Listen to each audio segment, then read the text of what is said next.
संत सिद्ध सूर्य उपाध्याय साधु सर्व अर्थ के प्रकाशी मांगलिक उपकारी हैं।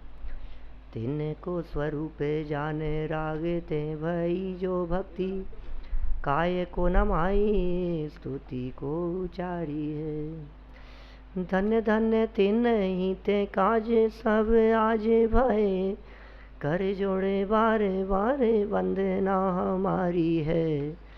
मंगल कल्याण सुख ऐसो हम चाहते हैं, हो मेरी ऐसी दशा जैसी तुम धारी है।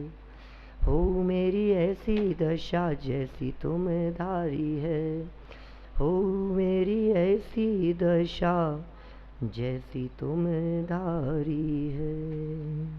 हे जिनेंद्र देव, जैसी आपकी दशा है वैसी ही दशा मेरी भी हो जाए।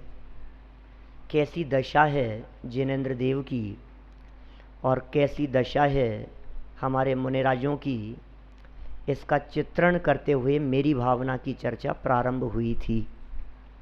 कैसे हैं हमारे भगवान, राग द्वेष काम क्रोधादिक जिसने जीत लिए हों, भक्तों का भला नहीं करते, दुष्टों का संहार नहीं करते हैं। कैसे हैं भगवान, हाथ पे हाथ धरे से करना कुछ न रहा जैसे।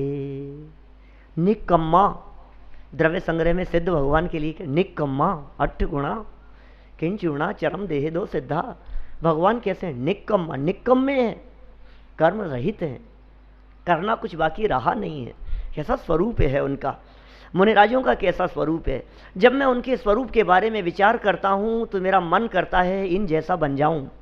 जब मैं उनके गुणों के बारे में विचार करता हूँ तो मेरा मन करता है जैसे गुण इनमें हैं ऐसे ही गुण मुझ में भी प्रकट हो जाए।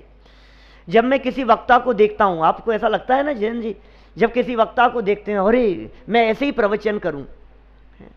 जब आप किसी ज्ञानी को देखते हैं अरे ऐसा ज्ञान मेरे को भी हो।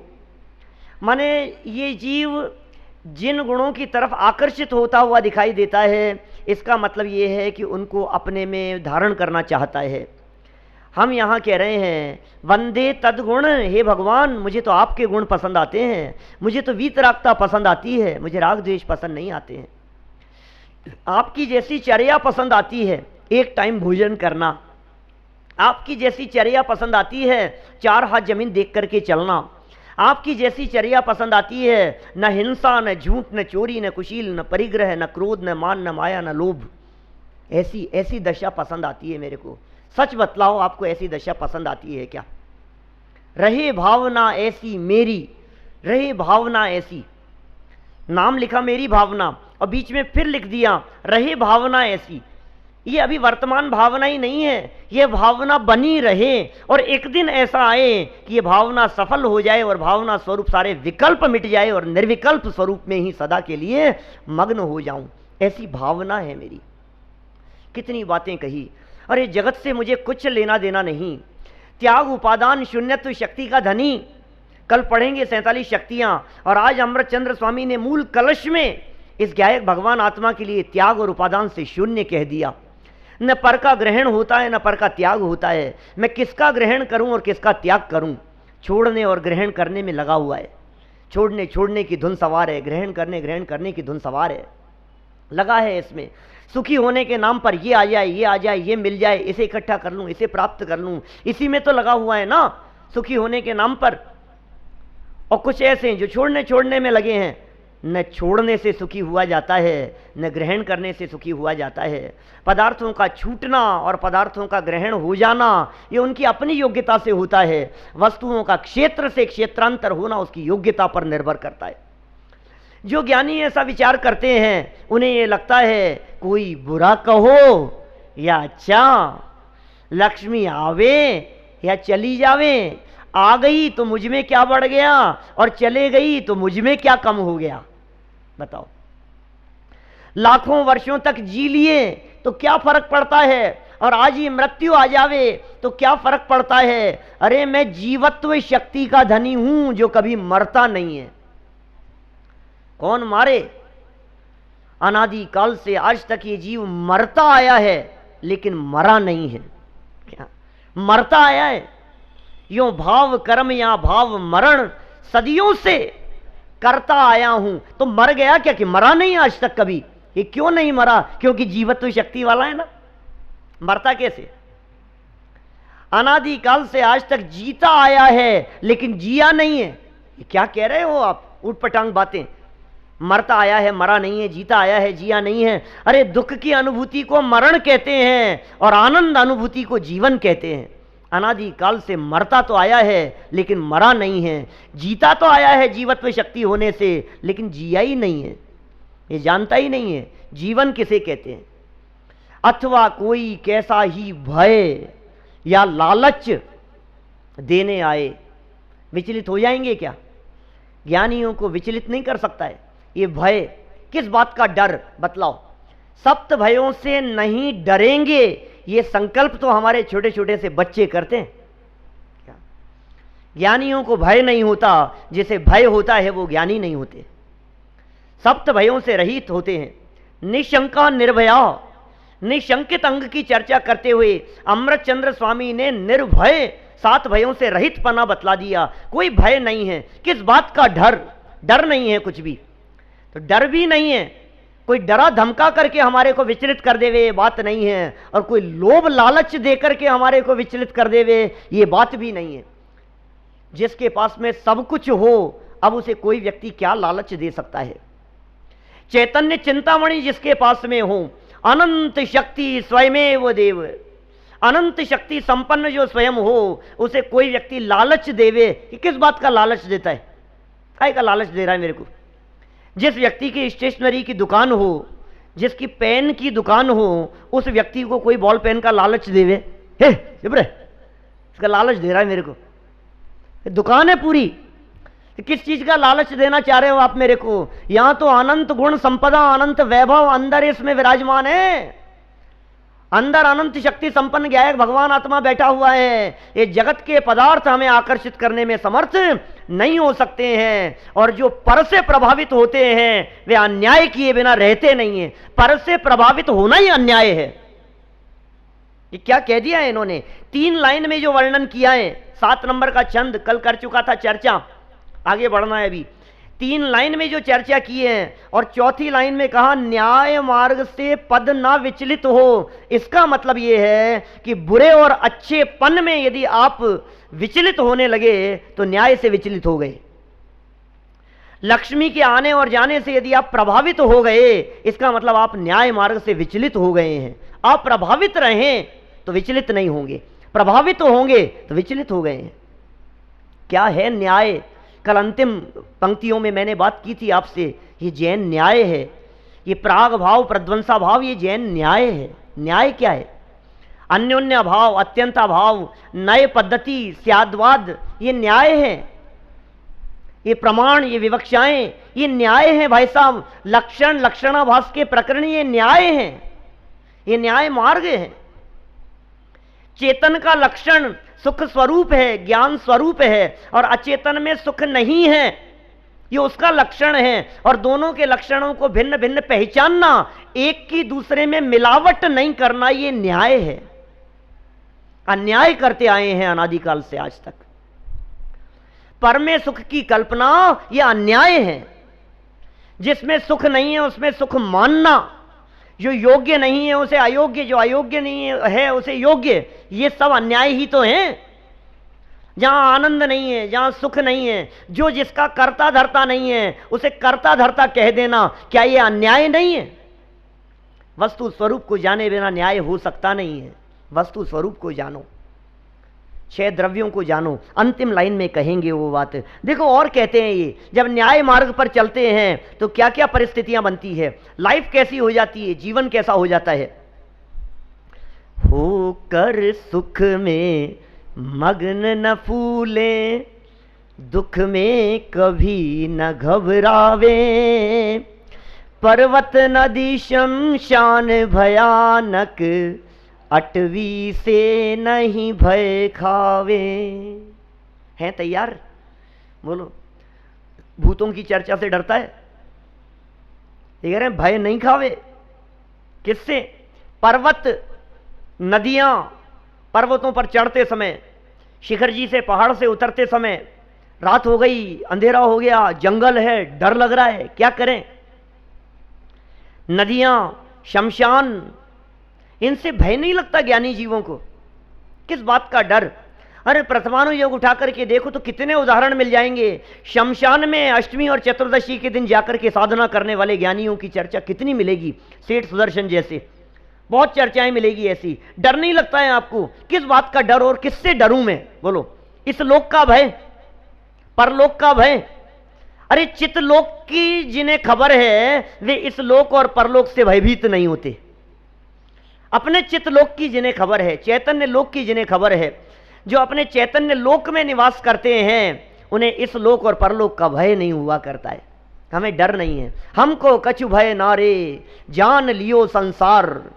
सारे संसार को जान लिया हमने। कि क्या जान लिया आपने? कि जा करी जैसे जाई समय में, जो हो तब जा द्वार। सो बनी है, टरी है कछु नाही, कर ली नो निर्धार, हमको कछु भय। क्या हमें कोई डर नहीं है कि नुकसान हो जाएगा, हड्डियां टूट जाएगी, एक्सीडेंट हो जाएगा, कि जा करी जैसे जाही समय में। अब हमको किस बात का डर है? जब हमने जान लिया सर्वज्ञ परमात्मा के ज्ञान में जो झलक रहा है, उसे टालने में इंदो वात है जिनिंदो वा, को सक्का निवारे दुम, कोई समर्थ नहीं है। हमको क्या भय हो सकता है? होकर सुख में मग्न न फूलें, सुख में, पुण्य के उदय में, और दुख में कभी ना घबराएं, डरे नहीं कभी भी। यहां तो दुख की चर्चा मात्र से डर लगता है हमारे को। सुख में मग्न होकर के फूले नहीं। भाई साहब, ये जो अनुकूलताएं दिखाई दे रही है ना, ये अनुकूलताएं ज्यादा समय तक चलने वाली नहीं है। कितने दिन चलेगी, कितने दिन टिकेगी ये? होकर सुख में क्या फूल रहे हो आप? मैं कितना सुंदर हूं, मैं कितना सुंदर हूं। वही 8 प्रकार के मदों की चर्चा। फूल रहा है, फूल रहा है। सुन, ज्यादा फूले मत, हवा निकलने में देर नहीं लगेगी। तो जो फूल रहा है ना, ये कितने दिन, 4 दिन की चांदनी है क्या? फिर वापस वही स्थिति। ये उदय बदलते देर नहीं लगती है। पुण्य के उदय के बाद में पाप का उदय, और पाप के उदय के बाद में पुण्य का उदय, ये क्रम है, ये क्रम चलता रहता है। इसलिए पुण्य के उदय में ज्ञानी रीझते नहीं है, पुण्य के उदय में रीझते नहीं है, पाप के उदय में सीजते नहीं है। ज्ञानी तो सदा ज्ञायक में ही, ज्ञान स्वभाव में ही बीजते हैं। क्या? पुण्य का उदय आकर्षित करने में समर्थ नहीं है, पाप का उदय विचलित करने में समर्थ नहीं है। क्यों? क्योंकि पुण्य पाप से पार अपने स्वरूप को पहचानते हैं ज्ञानी जीव। आपको क्या लगता है ये पुण्य का उदय कुछ बढ़ा देगा आप में? क्या क्या बढ़ गया? पुण्य का उदय बहुत, पुण्य का उदय बहुत, क्या क्या बढ़ गया इस पुण्य के उदय से? किसकी वृद्धि हो गई? अरे कितना तीव्र पुण्य का उदय आए कि अनंत गुणों में से 2-4 बढ़ जाए। और कैसा पाप कर्म का उदय आए। अरे घोर से घोर पाप कर्म का उदय क्यों नहीं आया हो? सप्तम नरक की अवस्था क्यों नहीं हो? निगोद अवस्था में एक श्वास में 8-10 बार नरक में तिल तिल करे देह के खंड, लेकिन फिर भी मैं तो रहा अभेद अखंड। खंड खंड हो जाने के बावजूद भी, टुकड़े टुकड़े हो जाने के बावजूद भी मेरे असंख्यात प्रदेशों में से एक प्रदेश भी कम हो गया हो तो बतलाओ। मेरे अनंत गुणों में से एक गुण भी कम हो गया हो तो बतलाओ। जब शरीर के टुकड़े टुकड़े हो जाने पर भी, बाह्य प्रतिकूलताएं आ जाने पर भी मुझ में कुछ कमी नहीं आती है, तो मुझे किस बात का डर? बोलो। डर तो तब हो जब कुछ बिगड़ जाए। जब मेरा कुछ बिगड़ता ही नहीं है, ये संयोग मेरा कुछ बिगाड़ ही नहीं सकते हैं, ये परिस्थितियां मेरा कुछ बिगाड़ने में समर्थ ही नहीं हो सकती है, मुझे किस बात का डर होगा? देखिए, पाप कर्म के उदय में प्रभावित नहीं होने वाले लोग तो दुनिया में बहुत मिलेंगे, लेकिन पुण्य का उदय भी जिन्हें प्रभावित नहीं कर पावे, ऐसे विरले ज्ञानी जीव दुर्लभ हैं। पुण्य का उदय भी प्रभावित नहीं कर पावे। परिस्थितियां क्षण मात्र में, देव मरे और मर करके एक इंद्रिय हो गया, उत्तम मुआ और चांडाल हो गया, और जन्म कहां और मरण कहां और जीवन कैसा? कौन? जन्म समय नहीं मंगल जाके। क्या भाई साहब? जन्म समय नहीं मंगल जाके, मरण समय नहीं रोवन हारे, तीन खंड के चक्री ऐसे नाम बताओ। श्री कृष्ण जी तीन खंड के अधिपति, जन्म कहां हुआ उनका? जेल में। मंगल नहीं है, कोई बधाई देने वाला नहीं है, कोई शुभकामनाएं देने वाला नहीं है, कोई प्रसन्नता व्यक्त करने वाला नहीं है। अरे गरीब से गरीब परिवार में भी किसी का जन्म होवे तो बधाइयां, प्रशंसा, खुशियां छा जाती है। पुत्र जन्म हो तो जेल में जन्म, बताना मत किसी को, पता नहीं लगे, चुपचाप। जन्म समय नहीं मंगल जाके, और मरण समय एक गिलास पानी पिलाने वाला कोई नहीं था। सोचो आप, जन्म ऐसी जगह पर, मरण समय में एक गिलास पानी पिलाने वाला कोई नहीं है, और जीवन कहां बीता है उनका? तीन खंड के अधिपति। ओहो नारायण, तीन खंड के अधिपति, हजारों रानियां, हजारों नौकर चाकर, लंबा चौड़ा राजपाट, एक आर्य खंड, दो म्लेच्छ खंड, उनकी आज्ञा में, उनके निर्देशन में चलते हैं। और अंत समय कैसा? कोई पानी पिलाने वाला नहीं है। समय बदलते देर नहीं लगती है। किसका अभिमान कर रहे हो? किसका करें हम अभिमान? जो अभिनंदनीय है उसका अभिमान करता नहीं है, और संयोगों के आधार पर अभिमान करने की बात करता है। दादा ने बहुत सुंदर वाक्य लिखा, संयोगों के आधार पर जो अभिमान करते हैं उनका अभिमान चूर चूर हुए बिना नहीं रहता, उनका अभिमान कभी खंडित हुए बिना नहीं रहता। अभिमान खंडित हो जाएगा। सोचो भाई, विचार करना, प्रथमानुयोग भरे पड़े हैं ऐसी परिस्थितियों के लिए। यहां तो लाइनें लिखी है, भाव समझना, चिंतन करना, जब जब बोलो तब तब विचार चलना चाहिए हमारे मन में, ये क्या कह रहे हैं? होकर सुख में मग्न न फूले। कौन सी परिस्थितियों में? प्रशंसा के भाव में, लाभ हो गया, प्रॉफिट हो गया, 2 लाख कमा लिए, 5 लाख कमा लिए, 5 करोड़ कमा लिए, मजा आ रहा है, मजा आ रहा है, पैसा आए जा रहा है, और फिर एकदम क्या हुआ? झटका लगा। थोड़ा सा कोई लुटेरा आ जाता है ना, और कुछ लूट करके ले जाता है, तो इसे लगता है ओह लुट गया, मैं तो लुट गया। अरे क्या लुट गया? घर तो नहीं ले गया वो तेरा, गाड़ी तो बाहर खड़ी है वो तो नहीं ले गया, कि नहीं नहीं संपत्ति ले गया, तिजोरी लुट गई, मैं लुट गया। सुन, एक लुटेरा ऐसा भी आएगा जब घर भी नहीं रहेगा और परिवार भी नहीं रहेगा। वो मृत्यु रूपी लुटेरा सब लूट करके ले जाएगा, तब क्या करेगा?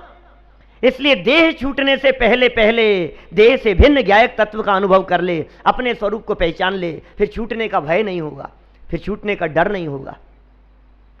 सुख रूप परिस्थितियां भी, वो भजन है ना, सुख आते हैं दुख आते हैं, इन आते जाते भावों में हम मस्त रहते हैं। ज्ञानी तो सदा मस्त रहते हैं, असली की मस्ती में झूमते हैं, उन्हें क्या फर्क पड़ता है। हमें डर नहीं है किसी भी प्रकार का। रहें अडोल, कहां कहां?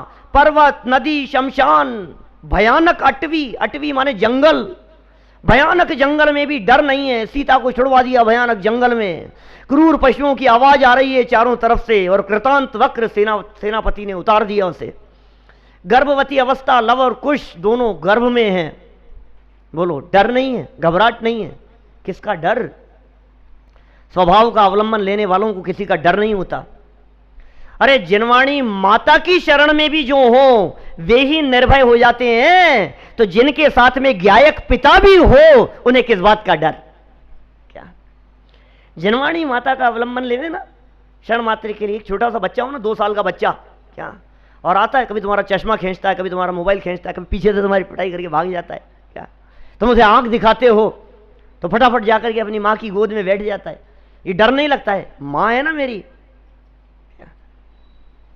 तो उसको माँ की शरण दिखाई दे रही है उसको, उसे डर नहीं है।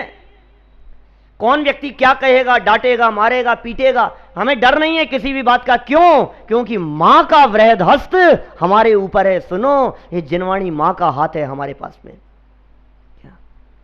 आपके पास में जिनवाणी मां का ये हाथ है, माने वस्तु स्वरूप का विचार, विचार मात्र। ये जो विचार है, ये विचार है जिनवाणी का अध्ययन। और विचार करते करते जब ये विचार और विकल्प टूट जाते हैं, तो विकल्प टूट करके जब निर्विकल्प अनुभूति होती है, तो होता है ज्ञायक का अवलंबन।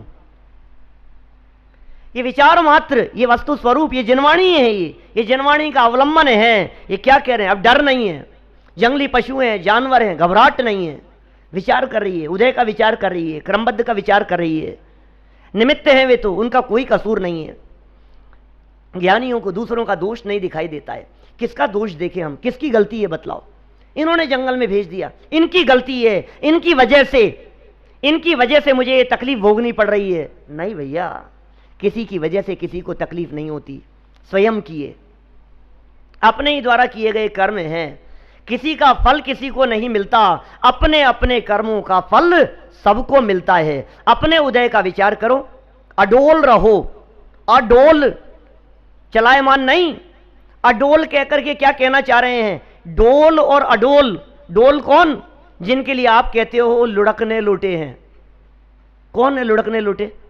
अरे साहब, इनकी जवान का तो ठिकाना ही नहीं, कभी क्या और कभी क्या। तो सुनो सुनो सुनो, आप दूसरों के ऊपर उंगली मत उठाओ।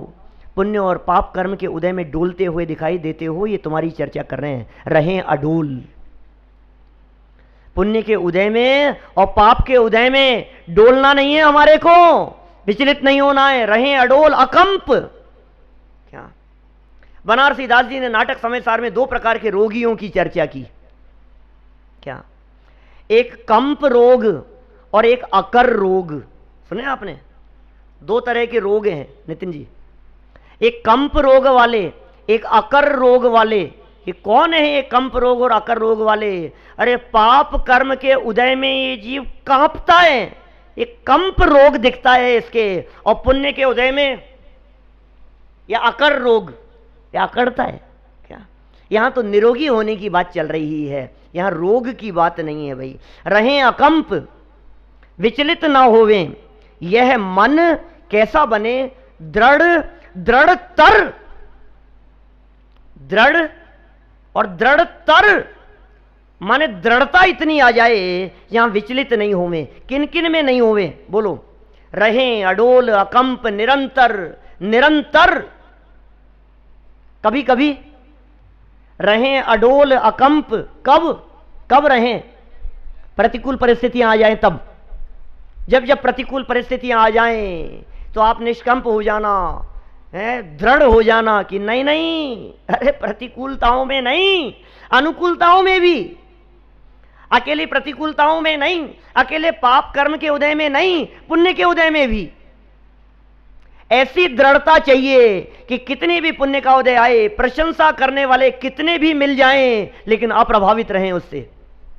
बहुत लोग मिलेंगे, पुण्य का उदय, यशस कीर्ति कर्म का उदय आता है तो ये जीव को प्रशंसा सुनने को मिलती है। सुनो, क्या है इसमें दम? यार राहुल जी, आपको तो बहुत लोग चाहते हैं यार, बहुत लोग चाहते हैं। क्यों चाहते हैं? भैया सुभग नाम कर्म का उदय है इसलिए चाहते हैं, कुछ दम नहीं है इसमें। जब दुर्भग कर्म प्रकृति का उदय आता है तो वही दूरभग, कैसा कर्म है? दूरभग, दूर भगा देते हैं। इसलिए क्या कह रहे हैं? कैसी कैसी परिस्थितियां? इष्ट वियोग अनिष्ट योग में सहनशीलता दिखलाए। है भावना ऐसी, इष्ट का वियोग हो जाए चाहे अनिष्ट का संयोग हो जाए। कैसे इष्ट का वियोग? बेटा मर गया, 20 साल का बेटा था, इकलौता बेटा था और मर गया, इष्ट का वियोग हो गया। है कोई जो शांति प्रदान कर सके? कौन शांति दिला सकता है ऐसी परिस्थिति में? ऐसी घटनाएं नहीं घटती है। फिर क्या होता है? हमारी तो जिंदगी खत्म हो गई, अब कुछ नहीं बचा, लाइफ में कुछ नहीं बचा है, सब खत्म हो गया है। नहीं भैया, ये इष्ट के वियोग होने में भी सहनशीलता, ये वस्तु स्वरूप के विचार के बल पर आती है, ये जिनवाणी और स्वाध्याय के बल पर आती है। इष्ट का वियोग और अनिष्ट का संयोग क्या है? ये किसके भेद हैं? ये इष्ट वियोग अनिष्ट संयोग किसके भेद हैं? आर्त ध्यान के भेद हैं। आर्त ध्यान का फल तिर्यंच है, आर्त ध्यान का फल निगूढ़ है, आप जानते हैं। रौद्र ध्यान का फल नरक और आर्त ध्यान का फल निगूढ़। होकर सुख में मग्न न फूलें, ये रौद्र ध्यान है। कितनी सुंदर बात कही थी बड़े पंडित जी साहब के आधार पर है? प्रसन्न हो करके ये रौद्र ध्यान करता रहता है और रो रो करके आर्त ध्यान करता रहता है। तो फिर क्या करें साहब?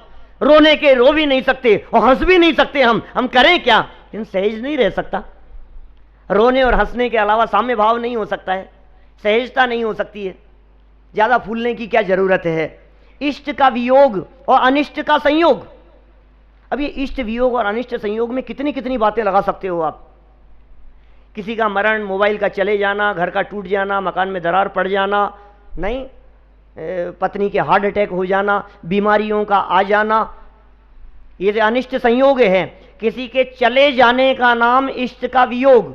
जिन जिन को आप अच्छा समझ रहे हो, आंखें चले जाए, चले न जाए, अरे कितना मोबाइल में घुसे रहते, आंखें नहीं चली जाए, कितना फोन सुनते हो आप, कान न खराब हो जाएं, ये क्या है? इष्ट का वियोग। इसमें दो तरह की बातें लगाना। इष्ट का वियोग हो जाने पर होने वाली आकुलता, और इष्ट का वियोग ना हो जाए इस विचार से होने वाली आकुलता। दोनों तरह की बातें लगेगी यहां। इष्ट का वियोग नहीं हो जाए, इष्ट का वियोग नहीं हो जाने पर तो आकुलित होता ही है, लेकिन हो न जाए, धन चोरी चला जाए तब तो आकुलित होता ही है, लेकिन चोरी न चला जाए, चोरी न चला जाए। स्वास्थ्य बिगड़ने पर तो परेशान होता ही है, लेकिन बिगड़ न जाए, बिगड़ न जाए। अच्छा पानी पीना ध्यान से, सावधानी से, सर्दी नहीं लग जाए, गर्मी नहीं लग जाए, लू नहीं लग जाए, ऐसा नहीं हो जाए, बीमार नहीं पड़ जाए, हार्ट की प्रॉब्लम नहीं हो जाए, कोलेस्ट्रॉल का ध्यान रखो, इसका ध्यान रखो, ज्यादा मीठा नहीं, डायबिटीज नहीं हो जाए, ये बढ़ नहीं जाए। ये क्या है? ये इष्ट का वियोग ना हो जाए, अनिष्ट का संयोग ना हो जाए। बंदर नहीं आ जाए, कुत्ता नहीं आ जाए, चूहे नहीं आ जाए, कॉकरोच नहीं हो जाए, बेडरूम में छिपकली नहीं आ जाए। ये क्या सोचता रहता है? बातें तो बड़ी बड़ी करता है। इष्ट वियोग अनिष्ट योग में सहनशीलता दिखलावे, और एक चूहा घर में बर्दाश्त नहीं होता है। बड़े बड़े की क्या बात करें, ये छोटी छोटी सी चीजें, एक मच्छर चेहरे पर बैठता है तो बर्दाश्त नहीं होता है हमारे को। कायोत्सर्ग कही थी ना मैंने, शायद बात दोपहर वाले प्रवचन में कही थी। कैसी बात कर रहे हैं यहां? इष्ट वियोग अनिष्ट योग में सहनशीलता दिखलावें। कितनी बड़ी बड़ी प्रतिकूलताएं आ सकती है, आप कल्पना करो। प्रथमानुयोग उठा करके देखो, प्रथमानुयोग की कहानियां जो है बहुत बल मिलता है उन्हें देख देख करके। जब आपको अपनी परिस्थितियां प्रतिकूल दिखाई देवे तो उनको देखो। अंजना के साथ में क्या बीती थी, देखो हनुमान जी के साथ में क्या हुआ, देखो मनोरमा के साथ में क्या हुआ, देखो विशल्या के साथ में क्या हुआ, देखो सीता के साथ में क्या हुआ, देखो चंदना के साथ में क्या हुआ, देखो चंदनवाला के साथ में क्या हुआ, देखो रामचंद्र जी के साथ में, देखो भरत बाहुबली का जीवन, देखो कौरवों और पांडवों का जीवन। तो आपको क्या लगता है, अरे यार हम तो बहुत अच्छे। उनको देखते हैं तो अपन बहुत अच्छे नजर आते हैं। माने उनको देखो और सीखो, देख देख करके सीखो। बहुत पहले, कब की बात बतलाऊं मैं, कोई 1990 के भी पहले की बात होगी, 88-89 के आसपास की बात होगी। एक छंद सुनाया करता था मैं।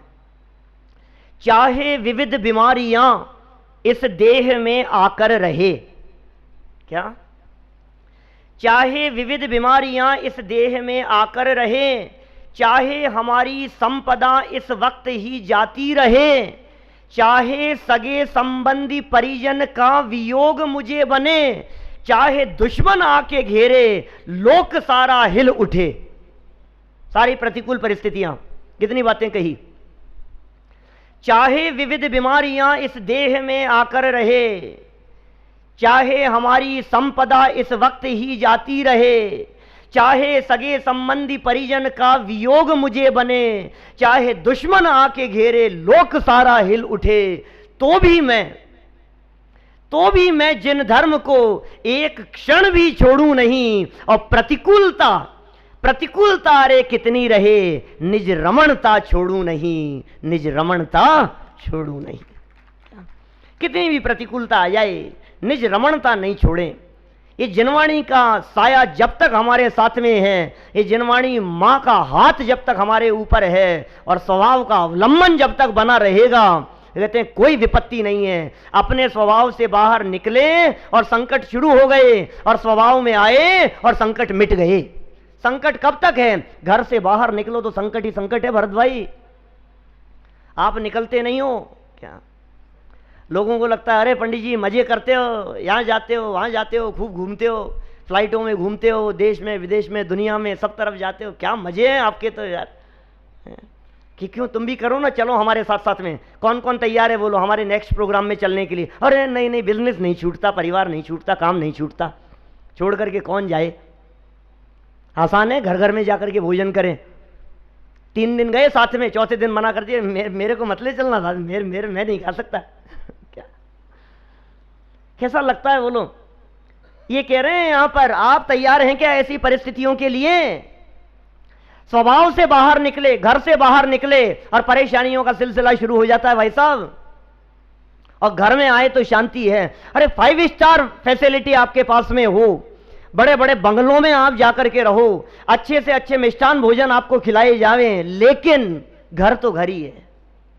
क्या घर तो घर ही है भाई साहब। अपने घर में आने पर जो शांति है वो घर से बाहर निकलने पर नहीं है। इसलिए ज्ञानी जीव क्या कहते हैं, पर घर फिरत बहुत दिन बीते,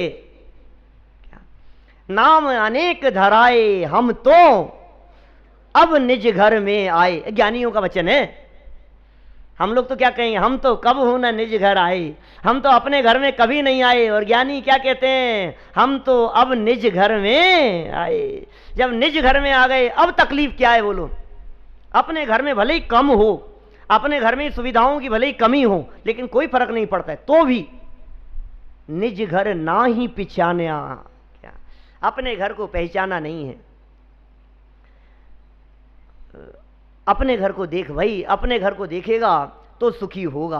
कितने सुंदर सुंदर बातें हैं। ये तो इनके ये ऐसे छंद हैं, इन छंदों के ऊपर चिंतन करते रहो, बस गुनगुनाते रहो सुबह से शाम तक, और विचार करते रहो और अपने आप को टटोलते रहो, मैं कितना पानी में हूं। बस जीवन में जिनवाणी और तत्व ज्ञान ने कितना प्रवेश किया है उसे तोलने के लिए थर्मामीटर है। ये क्या थर्मामीटर है? होकर सुख में मग्न न फूले, दुख में कभी न घबरावे। बातें कैसी बड़ी बड़ी कर रहे हैं। पर्वत नदी शमशान भयानक, अटवी से नहीं भय खावे। शेर, चीते, क्रूर पशु, जंगली जानवर आ जाएं तो हमें डर नहीं लगता। चूहे से तो लगता है पंडित जी, छिपकली से तो डर लगता है हमारे को। कॉकरोच आ जाए तो ऐसी चीख निकलती है जैसे कोई, क्या लगता है। ये बड़ी बड़ी विपत्तियों की बात नहीं है, छोटी छोटी सी बातों में अप्लाई करके देखो इसे। रहे अडोल अकंप निरंतर, यह मन कैसा हो जाए। सामने वाले कह रहे हैं नितिन जी बहुत सुंदर दिखते हो, क्या विचार आना चाहिए, अरे ये कहाँ देह की सुंदरता देख रहा है, इसने मेरा सौंदर्य देखा कहाँ है। क्या मेरा भीतरी सौंदर्य है, जो अपने उस सौंदर्य पर मुग्ध होते हैं, अपने सौंदर्य पर मुग्ध होते हैं, उन्हें मुक्ति रमा वरण करती है। क्या इस देह की सुंदरता में कुछ दम नहीं है। कल सुना रहे थे ना पंडित जी साहब, कौन सुना रहा था, किसके प्रवचन में था, शायद समझिए भाई साहब के प्रवचन में, उस चक्रवर्ती सनत कुमार कुष्ठ रोग हो गया, कितनी सुंदर काया दिखाई दे रही है। रूप सौंदर्य की चर्चा वहां चलती है देवगति में, कितने सुंदर हैं, कितने सुंदर हैं, रूप सौंदर्य की चर्चा चल रही है। फिर क्या हुआ, आगे परीक्षा करने के लिए और देखा वहां व्यायाम कर रहे थे। मैं कहानी लंबी, क्योंकि मेरे पास तो बहुत कहानियां हैं, मैं तो शॉर्ट में बात करता हूं। क्या व्यायाम कर रहे थे, धूल में लथपथ दिखाई दे रहे थे, और दोनों देवों ने आकर के जब देखा कि ओह वास्तव में कैसा अद्भुत सौंदर्य है, कैसा अद्भुत सौंदर्य है, जिसकी चर्चा वहां देवगति में चलती थी, ये तो उससे भी ज्यादा सुंदरता दिखाई दे रही है। और मुक्त कंठ से प्रशंसा करने लगे उनकी, किसकी, सनत कुमार चक्रवर्ती की, इतना सुंदर। तो क्या कहते हैं पता है, अरे क्या देखते हो, धूल में लथपथ दिखाई दे रहा हूं, जब नहा धोकर तैयार होकर चंदन आदि लगाकर जब राज सिंहासन पर जाकर के बैठूंगा तब देखना। कि ठीक है महाराज, तब भी देख लेंगे। और जब राज सिंहासन पर जाकर के बैठे और पूछा अब बताओ अब कैसा लगता हूं, कि महाराज अब वो बात नहीं है। कि क्या कह रहे हो, अब वो बात नहीं है, हमें आपकी देह में कुष्ठ रोग के अंकुर फूटते हुए दिखाई दे रहे हैं। ओहो क्या क्षणिकता है भाई साहब, कैसा स्वरूप है। ये सुंदर दिखाई देने वाली काया क्षण मात्र में इंद्र धनुष और बिजली की चमक के समान है। इंद्र धनुष ये दिखाई दे रहा है। बच्चे को आवाज लगाई, अरे आना बेटा, इधर आना, इधर आना, देख देख देख, क्या है, कुछ भी तो नहीं है, लो चला गया। ये कह रहे हैं यहां पर भाई साहब सहनशीलता, सहनशीलता। चलो आगे वाला छंद देखो। सुखी रहें सब जीव जगत के, कोई कभी न घबराए। बैर पाप अभिमान छोड़ जग, नित्य नए मंगल गाए। क्या बातें हैं देखो। अभी तक जो बातें कही थी, अब उनसे कुछ बातें और बदल गई, कुछ और आगे बढ़ गए। अब भावनात्मक बातें करने लगे, जगत की भावनाएं। अरे मैं यदि अपने आप को ज्ञायक भगवान अनुभव कर रहा हूं, तो मुझे लगता है जगत के सभी जीव अपने आप को ज्ञायक अनुभव क्यों नहीं करते हैं। मुझे यदि आत्मा के अतीन्द्रिय आनंद रस का रसास्वादन हुआ है, मुझे वो अतीन्द्रिय आनंद रस का स्वाद मिला है, तो मेरी भावना है कि मेरे परिवार वालों को भी क्यों नहीं मिले। जो तत्व मुझे मिल गया है, ये तत्व सबको क्यों नहीं मिले। है भावना ऐसी, सुखी रहें सब जीव जगत के। बोलते हैं आप बोलते हैं ये बात कि सब सुखी रहें। मैं आपसे पूछता हूं, आपको प्रवचन में मजा आता है कि नहीं आता है? आपको शाम को व्याख्यानों में मजा आता है कि नहीं आता है? यदि मजा आता है तो अकेले क्यों आ जाते हो मजे करने के लिए? अपने दोस्तों को क्यों नहीं लाते हो? बोलते तो हो सुखी रहें सब जीव जगत के। आपको यदि मजा आता है तो क्यों परिवार को छोड़ करके चले आते हो अकेले यहां पर सुनने के लिए? मजा आता है ना आपको, भावना तो भा रहे हो सभी सुखी रहें। तो जो बात हम सुन रहे हैं, ये बात सब सुने। जिस बात में हमें मजा आ रहा है, इस बात में सबको मजा आएगा। जो बात मुझे अच्छी लग रही है, वो बात सबको अच्छी लगेगी। अरे अपनी बात सुनने में किसको मजा नहीं आएगा? किसी और की बात थोड़ी ना है क्या? ये बातें महापुरुषों की नहीं है, ये बातें तीर्थंकरों की नहीं है, ये बातें ज्ञानियों की भी नहीं है, ये बातें तो ज्ञायक की है। ये बातें ज्ञानियों की नहीं, ज्ञायक की है। और हूं ज्ञायक हूं। जो अपने आप को ज्ञायक अनुभव करते हैं, जिसे जगत के जीव सब ज्ञायक दिखाई देते हैं, वे अपने आप को हर परिस्थिति में जब ज्ञायक देखते हैं तो कहते हैं ज्ञाता हो तो कर्ता नहीं होता, कर्ता हो तो ज्ञाता नहीं होता, इसलिए इन परिस्थितियों से मुझे कोई तकलीफ नहीं होती। जिस देश में, जिस भेष में, जिस हाल में रहो, ज्ञायक रहो, ज्ञायक रहो, बस ज्ञायक ही रहो। ज्ञायक ही रहो। अरे ज्ञायक ही रहता हूं। ज्ञायक तो सदा काल ज्ञायक ही रहता है। सुखी रहें सब। कौन? सब जगत के जीव, और कोई कभी ना घबरावे।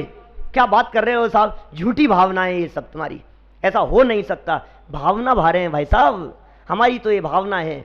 तीन लोक के जीवों के प्रति जब इस प्रकार के भाव आते हैं, सबका कल्याण हो, सबका भला हो, सब इन बातों को सुने, सब इन बातों को समझें। सुनो, तीर्थंकर कर्म प्रकृति बंधती है ऐसे परिणामों से।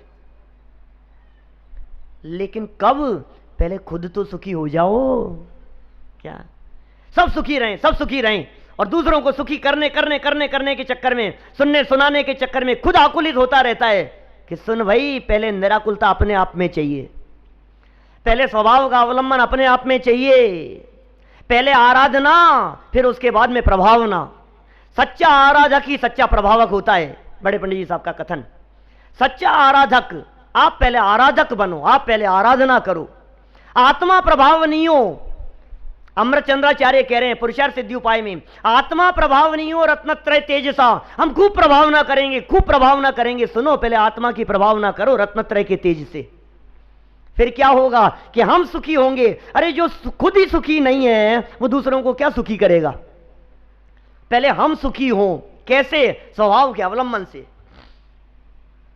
हम सुखी हों, फिर क्या होगा? जो सुखी होते हैं उनको देख करके अन्य जीव भी सुखी होते हैं। ज्ञानियों को देख करके, उनके जीवन को देख करके न मालूम कितने लोगों का जीवन बदल जाता है। सुखी रहें सब जीव जगत के, कोई कभी ना घबरावे, और बैर पाप अभिमान सब छोड़कर। बैर का क्या काम? दुश्मनी पालने की चीज है। भाव बिगड़ जाते हैं, न मालूम कितने भाव जन्म जन्मांतरों में कहां कहां दर दर की ठोकरें खाता रहेगा। बैर पाप अभिमान सब छोड़ करके नित्य नए मंगल, नित्य नए मंगल, निरंतर नित्य अपने ज्ञायक के अवलंबन से आनंद की अनुभूति, निरंतर निरंतर निरंतर जंगल में मंगल, देह से भिन्न, अंदर में अतीन्द्रिय आनंद, रसास्वादन, आनंद के झरने झरते प्रदेशों में आनंद आनंद आनंद, आनंद का मार्ग है ये। तो आनंद मनाओ कि साहब रोटियां नहीं मिलेगी तुम्हारे को, कि ना मिले तो ना मिले, रोटियों की परवाह नहीं है, मेरा गायक मेरे साथ है। क्या कौन संभालेगा, कौन पूछेगा, पूछने वाला कोई नहीं होगा। ठहरने के लिए जगह नहीं मिलेगी, कि ना मिले तो ना मिले। पर अगर फिरत बहुत दिन बीते, बैर नहीं है किसी के प्रति। हमें तो सब जीव भगवान नजर आते हैं, किसके प्रति बैर करूं बतलाओ, किसके प्रति नाराज हूं मैं, किसके ऊपर क्रोध करूं मैं। हमें सब भगवान नजर आ रहे हैं, हमें सब परमात्मा नजर आ रहे हैं, हमें सब जीव नजर आ रहे हैं, आत्मा नजर आ रहे हैं, भविष्य के परमात्मा नजर आ रहे हैं। एक परमात्मा दूसरे परमात्मा के ऊपर क्रोध कैसे करे बताओ, कैसे करें क्रोध? बैर, पाप और अभिमान। किस बात का अभिमान करूं मैं? इन पर्यायों के आधार पर मैं यदि 3 लोक का नाथ गायक हूं तो सामने वाला भी 3 लोक का नाथ गायक है। मैं यदि परमात्मा हूं तो सामने वाला भी परमात्मा है। मैं यदि भगवान बनने की सामर्थ्य वाला हूं तो तुम में भी भगवान बनने की सामर्थ्य है। भगवान बनने की ताकत है मुझ में, भगवान बनने की ताकत है तुझ में। जब मैं बड़ा ही नहीं हूं तो अभिमान किस बात का? जब मैं छोटा ही नहीं हूं तो दीनता किस बात की? जब सामने वाला व्यक्ति को मैं पर्याय दृष्टि से देखता हूं तो मुझे क्रोध आता है, जब पर्याय दृष्टि से देखता हूं तो राग आता है, लेकिन जब मैं स्वभाव से देखता हूं तो न क्रोध आता है, न दुश्मनी का भाव आता है, न बैर का भाव आता है। सब छोड़कर नित्य नए मंगल गावें और घर घर चर्चा रहे धर्म की। वाह, घर घर में चर्चा चले, घर घर पहुंचाओ जनवाणी, घर घर में चर्चा चलनी चाहिए। इन चैनलों के माध्यम से चलनी चाहिए, सीडीज के माध्यम से चलनी चाहिए, घर घर साहित्य पहुंचना चाहिए। जहां बैठो ये चर्चा, यही चर्चा, क्योंकि सुख के लिए इसके अलावा दूसरी और कोई चर्चा हो सकती नहीं है। घर घर चर्चा रहे धर्म की। दुष्कृत, समय हो रहा है, घड़ी दिख रही है मेरे को। दुष्कृत, दुष्कर हो जावे, खोटे कार्य ना किए जाएं। दुष्कृत माने खोटे करने वाले कार्य, वे कहलाते हैं दुष्कृत। और दुष्कर, कठिन हो जाए वो सब। माने कोई व्यक्ति पाप करता हुआ कहे मैं नहीं कर सकता, हर व्यक्ति के हृदय से निकले। चोर व्यक्ति भी हो तो उसके वचन से यह निकलने लगे मैं नहीं कर सकता चोरी। झूठ बोलते समय जवान से मैं नहीं बोल सकता झूठ, मैं नहीं कर सकता हिंसा, मेरे से यह पाप नहीं हो सकता। ये दुष्कर कठिन लगने लगे। एक जीव मरे बहुत कठिन है भाई साहब, हम नहीं मार सकते। ये दुष्कर, खोटे कार्य जो दुष्कृत थे वे दुष्कर हो जावें। और फिर क्या होगा? ज्ञान चरित उन्नत कर अपना, मनुज जन्म फल सब पावे। क्या गजब भावना है भाई। अकेला ज्ञान नहीं, चारित्र भी, ज्ञान भी उन्नत हो और चारित्र भी उन्नत हो। ये मनुष्य जन्म की सफलता। अकेले चारित्र नहीं और अकेले ज्ञान नहीं। ज्ञान क्रियाभ्याम मोक्ष है। ज्ञान और चारित्र दोनों की बात करते हैं। शुष्क ज्ञान नहीं, चारित्र के बिना ज्ञान नहीं और ज्ञान के बिना चारित्र नहीं। और सुनो, ज्ञान होता है और चारित्र ना हो ऐसा हो सकता नहीं। ज्ञानियों के वचन सुनो। ज्ञान कला जिनके घट जागी, ते जग माही सहज वैरागी। जिनके हृदय में ज्ञान कला जागृत होती है वे इस जगत में सहज ही वैरागी हो जाते हैं। ज्ञान भी बढ़े, चरित्र भी बढ़े, ज्ञान और चारित्र की उन्नति हो। और ज्ञान और चारित्र को बढ़ते बढ़ते ये सब कब होगा? कब बढ़ेगा ज्ञान और कब बढ़ेगा चारित्र? जब बदलेगी श्रद्धा। जब तक श्रद्धा न बदले तब तक ज्ञान और चारित्र बढ़ते ही नहीं है, वृद्धि होती ही नहीं है, उनमें उन्नति होती ही नहीं है। और श्रद्धा, ज्ञान और चारित्र, इनकी उन्नति का नाम है मनुष्य जन्म की सफलता। क्या ये मनुष्य जन्म की सार्थकता है?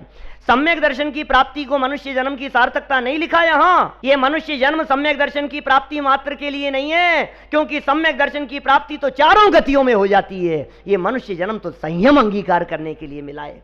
ये मनुष्य जन्म तो मुनिव्रत अंगीकार करने के लिए मिला है। ये मनुष्य जन्म तो श्रद्धा, ज्ञान के साथ में चरित्र अंगीकार करने के लिए मिला है। इसलिए हे भव्य प्राणियों, हे साधर्मियों, ज्ञान और चारित्र को उन्नत करते हुए हम सब अपने मनुष्य जन्म को सफल और सार्थक करें।